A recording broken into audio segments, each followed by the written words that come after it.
Nous lisons dans la première épître de Jean, chapitre 2, les versets 3 et 4.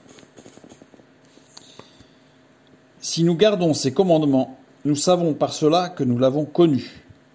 Celui qui dit « Je l'ai connu » et qui ne garde pas ses commandements est un menteur, et la vérité n'est point en lui. Ce texte, une fois de plus, très direct, très simple, nous parle de notre relation avec Dieu. Je trouve un petit peu dommage que dans la traduction, l'ordre des prépositions ne soit pas respecté. Puisqu'au verset 3, nous avons « Si nous gardons ses commandements, par là nous savons que nous l'avons connu ». Alors que dans le texte original, c'est « Par là nous savons que nous l'avons connu, si nous gardons ses commandements ». Pourquoi ? Parce que dans cet ordre, l'accent est mis sur le fait de connaître Jésus-Christ et non pas le fait de garder ses commandements. Alors que sinon, c'est en premier lieu garder ses commandements, puis connaître.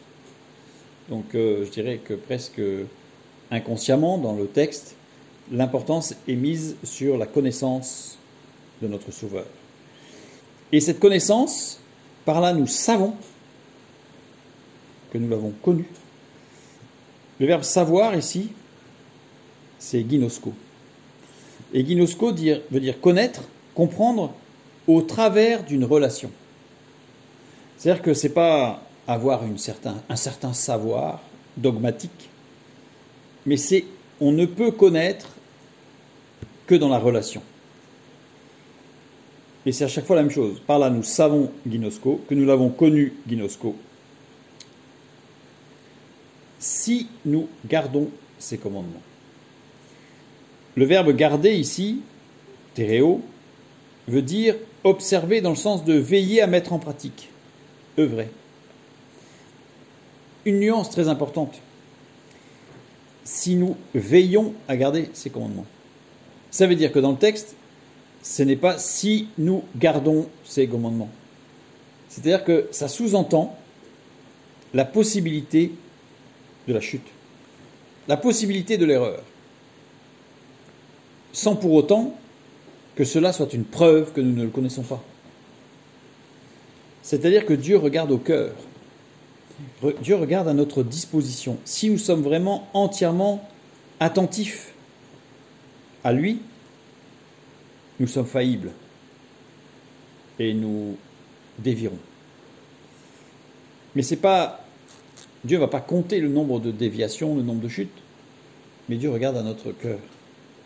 Et d'ailleurs, ce verbe « garder », si nous gardons, est au mode subjonctif en grec. Subjonctif, ça veut dire que justement, il peut être possible que parfois nous ne veillions pas suffisamment et que nous ne gardions pas. Mais cela ne vient pas mettre en doute le début de la proposition, le fait de le connaître. Ce n'est pas parce que nous chutons une fois, deux fois, malheureusement peut-être régulièrement, que nous ne le connaissons pas. Mais si nous le connaissons, nous veillerons, nous serons attentifs à tout faire pour mieux le connaître dans notre relation avec lui. Et ensuite, le mot commandement.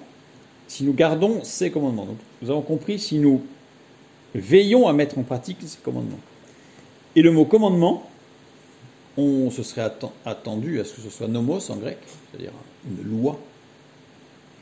Et en fait, non, c'est entolé, qui veut dire littéralement une parole faisant autorité.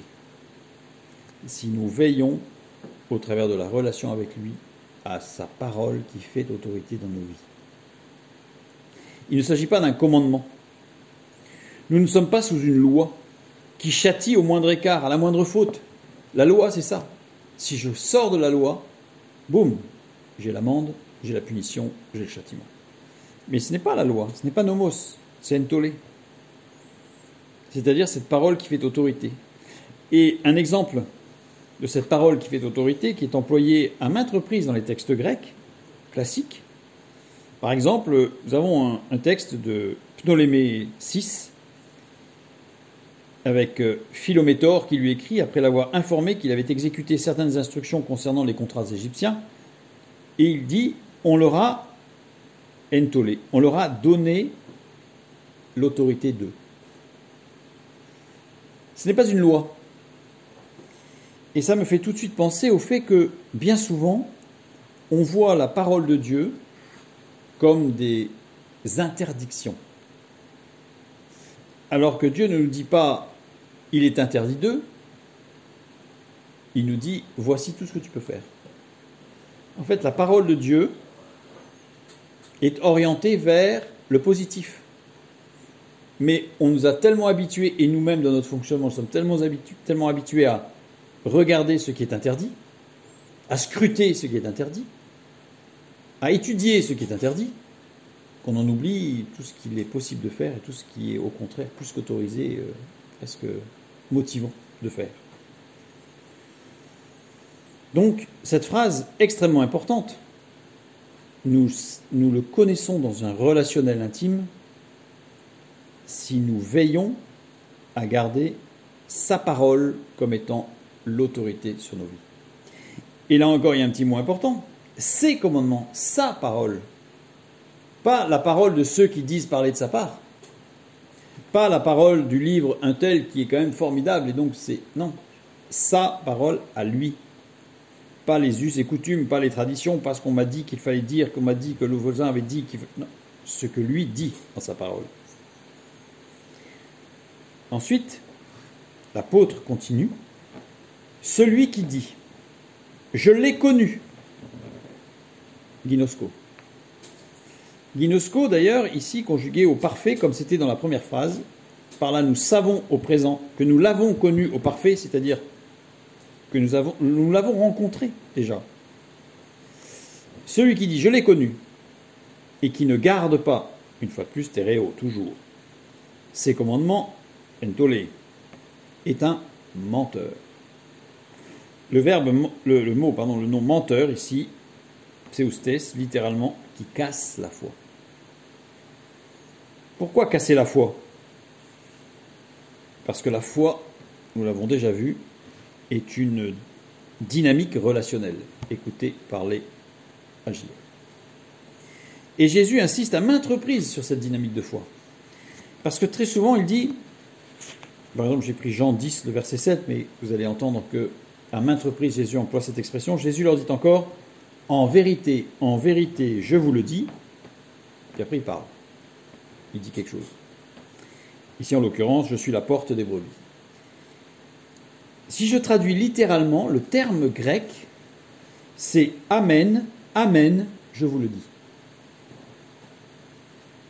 Pourquoi amen, amen, je vous le dis? Parce que les trois mots qui sont l'ossature de la foi ont une racine commune, amen. On l'a déjà vu. Un des mots qui veut dire j'écoute, l'autre mot qui est dans le sens de l'action, et le troisième mot, la parole. Ici, nous avons les trois. Amen, amen, je vous le dis. Je vous le dis, il parle. En plus, le verbe ici en grec, c'est lego, c'est-à-dire je l'affirme. Je proclame. Donc ici, Jésus engage sa relation à trois fois. La foi engage notre foi. Amen, amen, je vous le dis. Je suis la porte des brebis. Et donc, celui qui dit « je l'ai connu », mais qui ne veille pas à ce que sa parole fasse autorité dans sa vie, même s'il peut y avoir des chutes, est un destructeur de la relation. Puisqu'en fait, il n'est pas dans la vérité. Et d'ailleurs, il le dit juste après, « et la vérité n'est point en lui », puisqu'il n'est pas dans la vérité. Et ce mot « vérité » aussi, très intéressant, « aletheia ». Aletheia qui veut dire « parole de vérité ». Et non pas, par exemple, un autre mot qui est aussi traduit par vérité, qui est doxa. D'ailleurs, on dit bien la doxa, c'est quelque chose de dur. La doxa, c'est le fondement de toute forme de communication. On aurait pu le dire. Et la vérité n'est pas en lui, la doxa. Il n'a pas de fondement de communication. Mais non. Parce que doxa, ça veut dire aussi gloire, conjecture, opinion, honneur, renommée. Il n'a pas de renommée, il n'a pas d'honneur. Par contre, c'est aletheia, cette parole de vérité, mais qui signifie aussi efficacité, intemporalité et parole de justice. Intemporalité. efficacité. L'efficacité n'est pas en lui. Celui qui dit je l'ai connu et qui ne veille pas à ce que cette parole fasse autorité dans sa vie n'est pas dans l'efficacité. Il n'y aura rien d'efficace dans sa vie. Jésus a dit je suis le chemin, la vérité, aletheia. Il n'a pas dit la doxa, la renommée, l'honneur.